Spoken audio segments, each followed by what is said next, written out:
Hai. Welcome back Ya. di Simply Dokter. Yes, betul sekali. Kita ngapain lagi nih, Mike? Aduh, kayaknya kemarin tuh kita masih kurang banget gitu, Cel. Iya, Kayak masih banyak banget yang ada di pikiran kita untuk kita tumpahkan ke... Betul. Pertanyaan-pertanyaan yang masih rancu gitu ya. Betul sekali. Jadi kita lanjutin aja nih ya. Betul. Kita lanjutin ke pertanyaan masih seputar COVID ya. Yang pertama itu Coba gue pengen nanya nih, Cel, sama lo duluan ya. Oke. Kalau misalnya ada orang batuk pilek nih, gimana bedanya sama COVID menurut lo? wah gila, itu pasien di klinik tuh banyak banget yang iya kan? dia tuh datang keluhannya batuk pilek kayak baru 2 hari tapi udah panik nih, udah panik. Dok saya COVID nggak ya? Dok saya COVID nggak ya? Gitu kan. Jadi sebenarnya kalau untuk ngebedain dari cuma dari anamnesa atau dari pemeriksaan fisik doang nggak akan tahu bedanya, nggak akan bisa Nggak gitu, kentara ya? nggak akan kelihatan. Jadi ya udah kita untuk ngebedainnya ya mau nggak mau harus cek lab sih. Berarti nggak semua pasien harus direpit langsung ya, Cel, kalau batuk pilek ya. Iya. Tapi kalau misalnya udah sesak, udah demam, terus tambah batuk, mendingan langsung rapid deh. Betul. Karena itu gejala-gejala khas untuk pneumonia yang disebabkan oleh COVID ini. Betul. Dan sebaiknya kalau emang cuma batuk pilek atau radang-radang biasa nggak usah panik, tapi tetap karantina mandiri. Ya, betul. Karena kita harus Itu tetap yang penting mikir, ya. kita harus tetap mikir kalau ini ada kemungkinan untuk COVID gitu. Benar. Jadi nggak apa-apa banget kalau kalian cuman kayak mau ngambil obat-obatan, ya beli sendiri untuk ngurangin gejalanya, terus kalian mau stay at home, nggak perlu ke dokter, sebenarnya itu nggak apa-apa kan? Karena sebenarnya OTG juga dia nggak ada obat yang spesifik kan, ujung-ujungnya cuma dikasih vitamin suportif dan istirahat, terus ya udah karantina kan. Betul. Gitu. Oke, pertanyaan kedua. Ini sekarang yang lagi hits banget nih, kan orang udah lagi banyak yang mau mulai olahraga lagi nih, terutama sepedahan gitu kan. Terus mulai muncul pertanyaan, jadi sebenarnya kalau sepedahan di tengah pandemi ini bagusnya pakai masker atau enggak sih? Ya, ini pertanyaan-pertanyaan yang emang lagi sering banget nih diutarakan sama orang-orang nih. Jadi kalau misalnya bagusnya gimana? Ya jelas bagusnya adalah nggak pakai masker.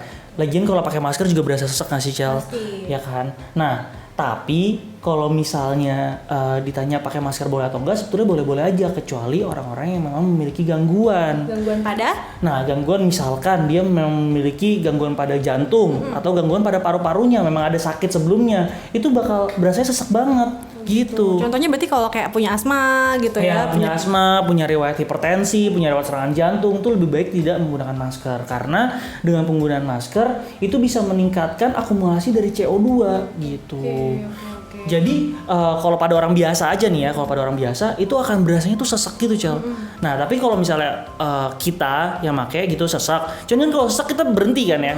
Jadi ya aduh udah sesek nih, udah capek nih, ya udah berhenti. Tapi kalau misalnya mereka kadang-kadang bisa tiba-tiba sinkop, bisa tiba-tiba pingsan gitu loh. Jadi kayak sudden karena mereka kan memang udah ada penyakit penyerta sebelumnya.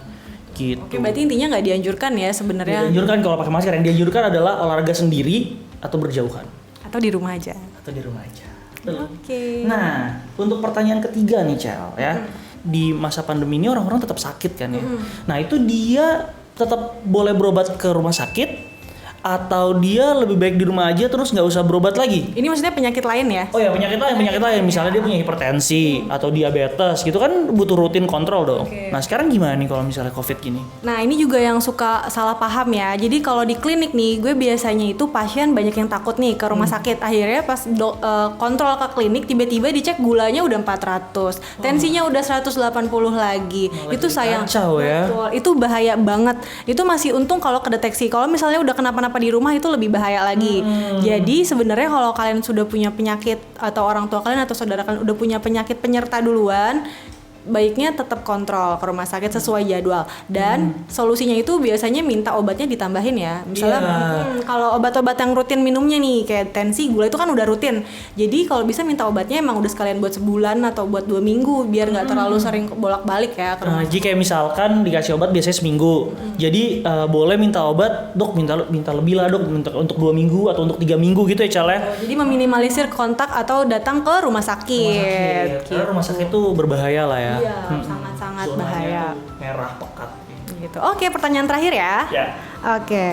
Nah, ini yang biasanya suka ada ya, yang suka parno gitu. Dapat paket disemprot-semprot, didesinfektan semua. Dapat GrabFood semua disemprotin. Nah, Ya. sebenarnya bisa nggak sih COVID itu nular dari paket yang kita dapat atau dari makanan tuh bisa nggak sih? Oke, kalau misalnya mungkin makanan boxnya kali ya, box gitu lah ya, Cal ya. Kalau dibilang bisa atau enggak begini, kalau COVID ini betul kalau misalnya dia bisa bertahan di dalam permukaan plastik atau permukaan box itu dalam jangka waktu sekian hari atau sekian waktu tergantung bendanya. Namun kalau misalnya paket box begitu, biasanya kan mereka juga sekarang kan protokolnya sudah baik tuh dari yang akan mengirimkan juga. Jadi sih sebenarnya udah nggak akan menularkan sih dari situ, Cel. Kalau menurut aku, menurut kamu gimana? Apalagi kalau misalnya selama ini mindsetnya dapat paket dari Cina takutnya nular gitu kan. Dulu. Kalau yang itu sih mungkin udah nggak mungkin ya, karena dari jauh. Cina ke sini aja perjalanannya udah lama banget. Betul. Dan kalau dari makanan sendiri kan orang kan takutnya pada saat proses gitu kan, proses pembuatan itu bisa kena ke makanannya. Itu sebenarnya kalau yang gue baca dari CDC sih, mereka bilang nggak ada penelitian yang mengatakan itu signifikan, maksudnya nggak terlalu beresiko di situ sih sebenarnya gitu. Terus kemarin gue juga baru ini nih, Cel, baru ada kayak seminar gitu dari dokter spesialis mikrobiologi klinik. Dia bilang kalau misalnya sebetulnya kalau si virus COVID ini dia tuh bisa mati dalam suhu yang di atas 30 derajat aja dia udah mati, Cel. Gitu. Jadi kalau makanannya dimasak nggak mungkin dong pakai 30 derajat gitu kan.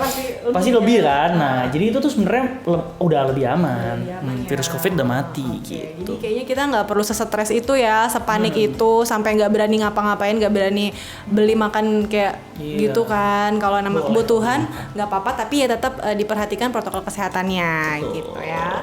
Oke, kayaknya segini dulu ya Mike ya. Segini dulu deh. Nanti kalau misalkan ada lagi yang mau ditanyain, boleh banget cantumin di kolom komentar. Nanti biar kita bahas lagi di next video, oke? Betul. Sampai ketemu di video selanjutnya ya. Thanks for watching. Jangan lupa like dan subscribe.